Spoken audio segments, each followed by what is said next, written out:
اور آج ایک خاتون پیدا ہو گئیں، ہاجرہ نام کی ہیں، ان کی ایک کتاب آ گئی۔ بکواس کرنا، جھوٹ لکھنا، اگر اسی طرح کے گھٹیا الزامات لگا کر آپ کو اپنی کتاب بیچنی ہے تو آپ اپنے ماں باپ کے اوپر لکھ لیں۔ 4 سال کے بعد، 5 سال کے بعد وہ خاور مانیکا کو غیرت ان کی جاگ گئی ہے۔ پہلے ان کے ساتھ ہی سوئی ہوئی تھی کہیں پہ، سوری دیکھ تو میں نے اتنا بے شرم آدمی نہیں دیکھا۔ سب سے پہلے میں نے ایک بات کرنی ہے جو ایک انتہائی گھٹیا بات ہے، گری ہوئی بات ہے، اور ہمارے ملک میں ایک بہت ہی عجیب قسم کا ٹرینڈ بن گیا ہوا ہے، اور لوگ چسکے لے رہے ہوتے ہیں اس پہ۔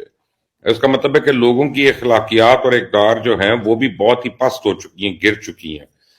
اب دیکھیں، میں آپ کو بتاؤں کہ جتنی میری عمران خان کے ساتھ لڑائی ہے کم لوگوں کی ہوگی، کیونکہ جب آپ کی دوستی زیادہ ہوتی ہے تو آپ کی لڑائی بھی زیادہ ہوتی ہے، اور جب لڑائی سے اگر دوستی ہو، پہلے آپ کی کسی لڑائی ہو بعد میں دوستی ہو، تو وہ بھی زیادہ ہوتی ہے۔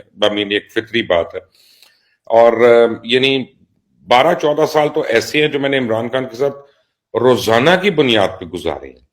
اور آج ایک خاتون پیدا ہو گئیں، وہ کہتی ہیں میں ایکٹریس تھی، پتہ نہیں ایکٹریس تھی کہ نہیں تھی، میں نے کبھی اس کا کوئی پروگرام یا فلم نہیں دیکھی، ہاجرہ نام کی ہیں، ان کی ایک کتاب آ گئی ہے، اور اس ایک کتاب کے میں نے تو ایک پیج میں نے پڑھا ہے۔ واٹس ایپ پہ لوگ جو ڈیفرنٹ پیجز شیئر کر رہے ہیں، اور میں نے کانوں کو ہاتھ لگا دیا۔ میں نے کہا یہ کون منحوس ہے، میں یہی کہہ سکتا ہوں۔ ایک تو اس طرح کی باتیں لکھنا، دوسرا بکواس کرنا، جھوٹ لکھنا۔ دیکھیں، یہ دھرنوں کی اور ان دونوں کی ان ساری باتیں کر رہی ہے، میں تو اس کو جانتا بھی نہیں۔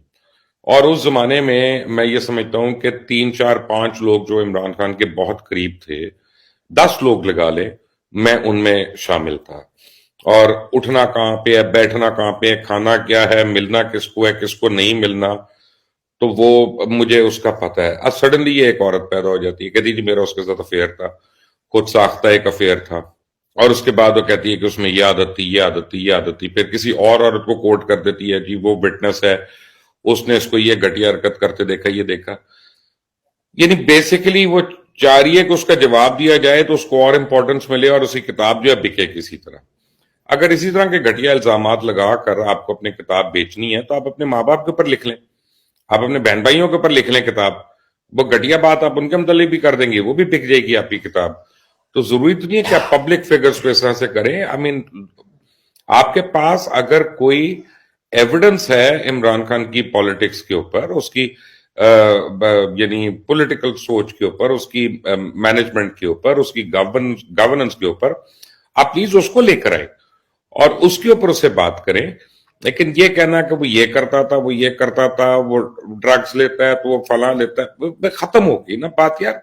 اور آپ اس پہ کتاب لکھ رہی ہیں۔ یہی ریحام خان کی کتاب جب آئی تھی تو مجھے یاد ہے، میں تو اس کو سو کر رہا تھا، اور میں اس کو یو کے میں سو کرنا چاہ رہا تھا، تو مجھے عمران خان نے کہا کہ نہیں تم نہ کرو، زلفی کا لائر جو ہے نا وہ اس کو سو کرے گا۔ تو تھوڑے دن کے بعد یہ ایک لائر نے مجھے کال کیا کہ جی زلفی بخاری صاحب نے مجھے کہا ہے کہ آپ پلینٹیف ہیں تو آپ نے اس کو سو کرنا ہے۔ تو میں نے کہا جی، تو انہوں نے کہا آپ ایسا کریں۔ میں نے کہا دیکھیں بات یہ ہے کہ میرے پاس لائر ہے، اور وہ یعنی ایک وہ اس کو کیس کو کرے گا اور اینڈ تک کرے گا، اور میرے سے پیسے وہ اس وقت لے گا کہ جب وہ کیس پایا تکمیل تک پہنچ جائے گا۔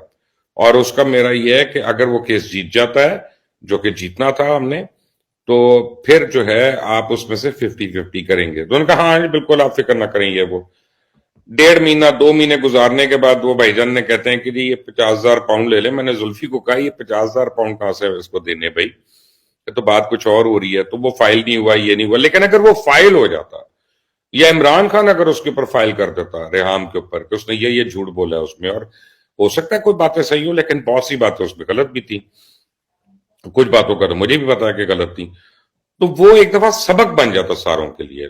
لیکن بہرحال یہ آپ سمجھے، میں یہ کہوں گا کہ یہ اس کی شرافت